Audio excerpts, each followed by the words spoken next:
everybody. Good to see everybody made it back from Jersey. Looking forward to this week's game. As we all know, it's a big game, and our guys are locked in and already looking forward to it, and should be a great week. Harlon, obviously the last 4 weeks haven't gone how you guys wanted. Is there anything? Michigan's a very good team. Is there anything with the rivalry that can help refocus you guys and just try and get out of this funk, the challenge ahead? Well, you always are just trying to get better no matter what, a rivalry game or not. Definitely, you can bring some more focus to it though, and we talked about having great attention to detail, and so. But as far as if it's Michigan or not Michigan or what have you, we just need to start playing better, and now it's about finishing. So that's our next step. We got to finish, and we're looking forward to doing that this weekend.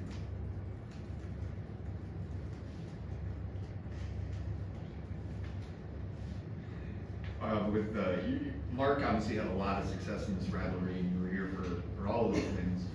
I know he's more of an advisory role or consultant, but is there anything that he adds to this week, the way he prioritizes rivalry, that can maybe help you more than just something unique? Right. Because he has a secret formula to success, I can't share, so I'll just say it that way if that's okay. Harlon, you're an upbeat guy by nature. How hard has it been to stay that way? Because you have to be that way for your team, don't you? Absolutely, Fred. I'm not gonna lie, Saturday was a gut punch. That was a gut punch, like.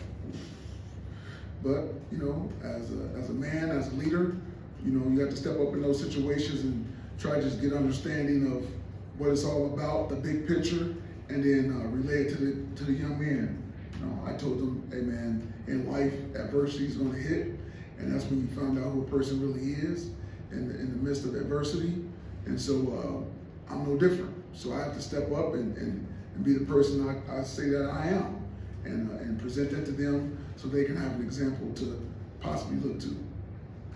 Is it harder to bounce back from a game like that, or in a strange way, can it help you bounce back because there's no act off the way that you would? That's a great question. That's a great question. I think it can work either way.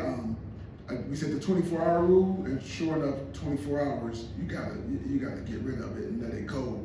And so I think it's just mentally how you look at it and how you receive it and attack it. So for me personally, it's an attack mode. We lost 4 in a row, so now it's just attack mode. Just keep attacking. Eventually, it's going to turn, and so that's how I think.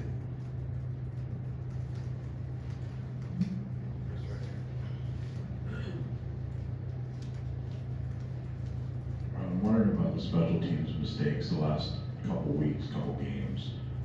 What kind of things are you working to fix with that, and what did you see when you look back on the tape between the end of the Iowa game and then the 2 mistakes there in the 4th quarter? It's all about, like I said before to the guys, great attention to detail.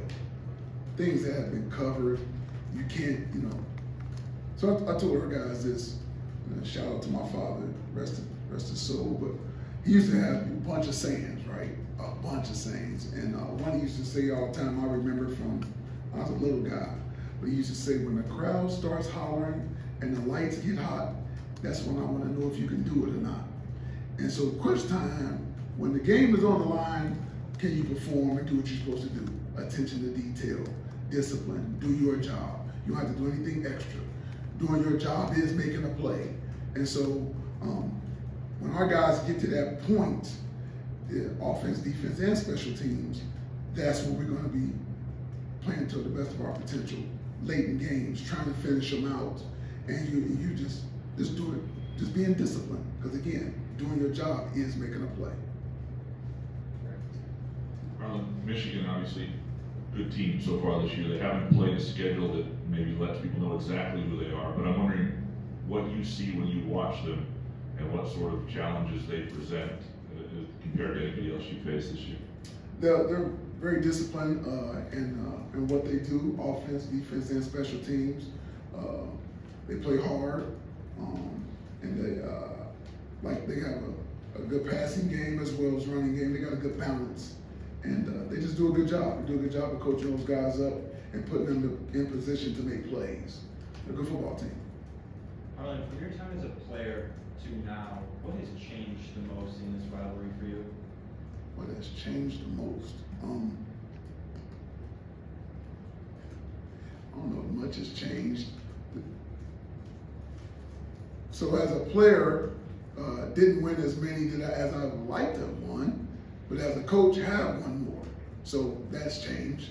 The winning aspect from my personal perspective, if I can say that.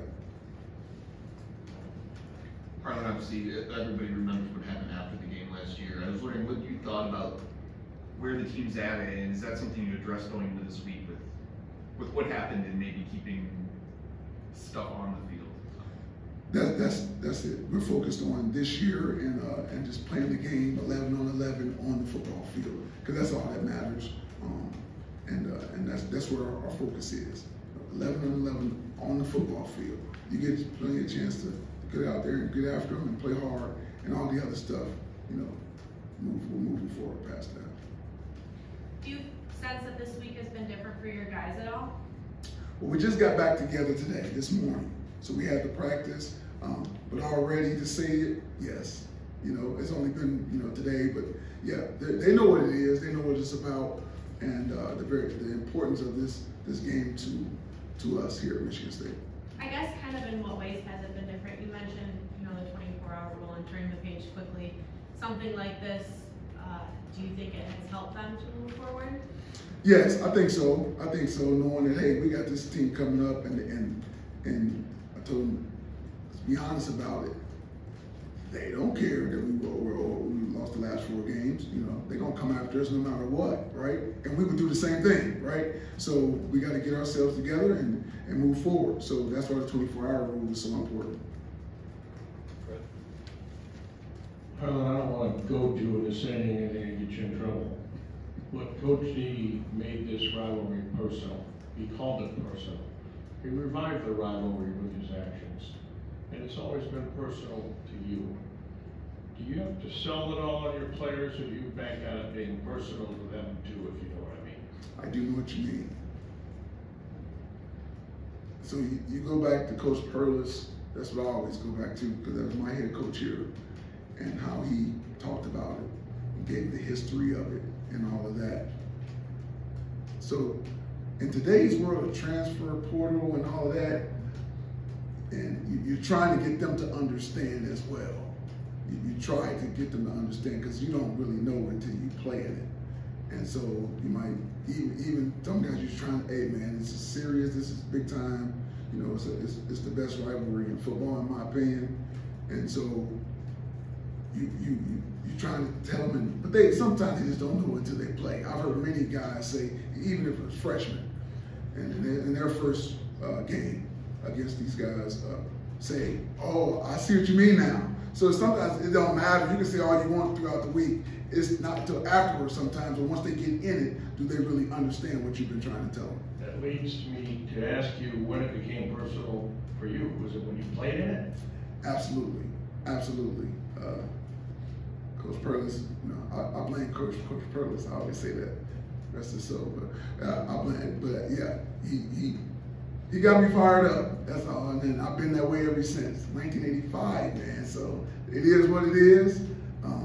And so I always say this too. I think it's great for the state of Michigan. I really do. Because in this state, you grew up one way or the other. So whenever I go out recruiting in the state, I say who you grew up rooting for. Because they're going to tell you one or the other. You're going to get one or the other. And you kind of know where they stand. Most guys stand, but you're always going to act that in this state. And like I said, it's great for the state. It really is. You're an Ohio guy. You didn't have any aversion to them until you came here, right? That is correct. Because I was different. Some people may think, well, weren't you Ohio State? And then you didn't like them. I watched more pro ball. I ain't really gonna lie to you. Growing up, I did watch college ball, but I wasn't into it like that. I was more of a pro football guy, just watching them, and just enjoyed watching college football. So it wasn't until I got here, like I said, and listening to Coach Perlis tell us about the rivalry and how it came about, the history. That's when I really got into it. With Caden, this will obviously be his first start against Michigan, his first time starting at Spartan Stadium under the lights. What makes him ready for this moment against Michigan? Well, he's a college football player. He understands what he was signing up for when he signed the scholarship, and this is one of the reasons why he chose to come to Michigan State, is to play in games like this. He came from a big-time high school program out there in California at Bosco, and so not that Bosco is playing this type of game, but he's used to big-time atmospheres and high expectations. So expecting him to do and have a great game. When you look at their run game, it seems like they do some things that you just don't see a ton anymore, and with how physical they are and their style. What are the keys that you see that makes that thing work for them with their run game? Their discipline and how they attack everything they do. So they know, you can tell the offensive line is in sync, along with the tight ends and the running back. Everybody's in sync and understanding their assignments, and so that's what they do good. Sort of flipping around defensively, they've only allowed 10 points once, and every other game I think was single digits. So what are you noticing that they're doing well on that side? Same type of thing. They're disciplined in what they do. They understand where they fit and where they need to be in their assignments. So that's what good teams do. You said you don't know until you're in it. Whether it's coaching in this rivalry or playing in this rivalry, do you have one specific memory that kind of defines it? Again, other than that, like, oh, this is what it is, but do you have a game, win or loss, or anything that you're like, okay, this is what it's about? Minus 48 yards rush. Simple, thank you. I'm wondering, looking back at the Rutgers game, kind of two things on either side of the ball. One, Kalibaji coming in for Malik, and I saw Malik came back late, but what's the situation there? Was it a place performance issue, or was it injury? Malik got a little dinged up, but like you said, you saw him come back in, so he's good. He's ready to go, but it was more that he got a little dinged and make sure he was okay. And secondly, two receiver fumbles, the one play to Malik Carr, they had stripped from him. With that, I mean, you mentioned the attention to details. How do you work that with the receivers? And with that play with Carr, was there a thought to challenge that? No, you clearly saw the guy made a good play. I was standing literally right there. I mean, it was kept bumping and he swatted it out. We say hook and swat as defensive backs, and that boom, and he got it out. And I saw it. I saw it right there, then and there. But we got to continue. We've been talking about the turnovers and penalties and things like that, and the penalties were down this week. And we got to continue to work on getting the turnovers.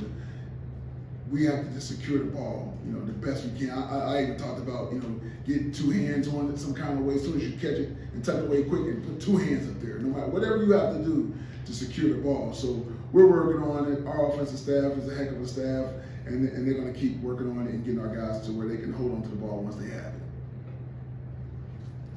I was wondering about the backfield rotation. We saw more of Jalen on Saturday. He looked like he's getting healthier. Is he almost 100%? And I guess, is Harold Joyner now just like a permanent third running back or third of the depth chart and more pass pro than after bouncing around all those positions?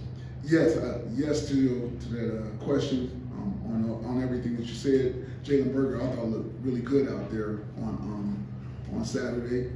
He's from Jersey, so he probably had a little extra juice. But he looked good. I thought he looked good. Of course, Nathan Carter is a heck of a back, and being able to use Harold Joyner out there, he does a good job. He understands, had a nice little run. So that's a good complement of backs I think that we have right now, and they do a good job. Hey Harlan, just going back to the Rutgers game, the players after the game, you watch the film now, but the players after the game, I think all of them said, made the point that Rutgers played hard till the end. They didn't come out and say that maybe you guys didn't play as hard or you guys didn't play hard, but I'm curious what you saw, if you saw any give on your guys' part when things started going south there. I'm not gonna necessarily say give, it was the discipline thing I mentioned earlier. Just doing your job. So, sometimes when things start going awry, guys will feel like, not only do I got to do my job, I got to do something else to go make a play. Again, doing your job is making a play. Being disciplined is making a play. And that's what we have to do. In some areas on the field, we have a lot of young guys, haven't been in real tight situations like that. So we're learning and growing at the same time. And hopefully we're getting these lessons as we go through them. The pregame availability report had some new guys on it ahead of that game. We didn't get a chance to ask. I'm just wondering, is there anybody else that's a voluntary opt-out or anything, or are those all injury situations if they're on that list? Injury situations, yeah, no opt-out situations as of today, this morning, or anything that I've heard. Anybody else? Time for a couple more. Wrap it up with here with Matt. You kind of touched on Michigan's offense, but they had changes, all phases of the game from last time you played them. But same quarterback, same top 2 running backs. I guess how much different do you think they are now than when you played them there last year? Well, they're just more experienced. They got those same guys, but they're more experienced. They got another year under their belt, and they're playing like that. They understand the offense and like I said, their assignments and where they need to be, and so they're playing like a more experienced group, if that makes sense. All right. Coach. Thank you. Thanks, guys.